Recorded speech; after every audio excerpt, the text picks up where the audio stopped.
कथा सिद्धार्थ के जीवन के उस दौर की है जब वे बुद्धत्व को प्राप्त नहीं हुए थे और निरंजना नदी के तटीय वनों में वृक्ष के नीचे ध्यान करते थे।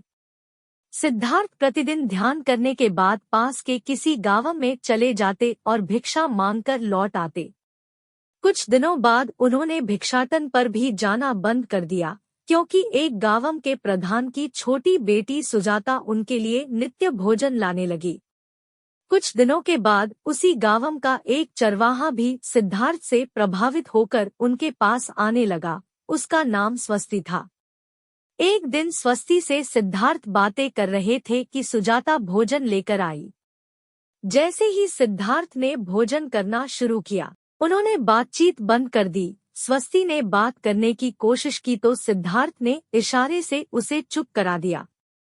जितनी देर तक वे भोजन करते रहे, बिल्कुल चुप रहे। स्वस्ति को हैरानी हुई। उसने सिद्धार्थ से भोजन करने के उपरांत पूछा, गुरुदेव, आप मेरे आने के बाद निरंतर वार्तालाप करते रहे, किंतु भोजन के दौरान एक शब्द भी नहीं बोले। मैं तो भोजन करते करते भी बातें कर लेता हूँ। आपने तो मुझे भी इशारे से चुप करा दिया, इसका क्या कारण है? सिद्धार्थ बोले, भोजन का निर्माण बड़ी कठिनाई से होता है। किसान पहले बीज बोता है, फिर पौधों की रखवाली करता है और तब कहीं जाकर पैदा होता है। फिर घर की महिलाएं बड़े जतन से उसे खाने योग्य बनाती है। इतनी कठिनाई से तैयार भोजन का पूरा आनंद तभी संभव है जब हम पूर्णतः मौन हो।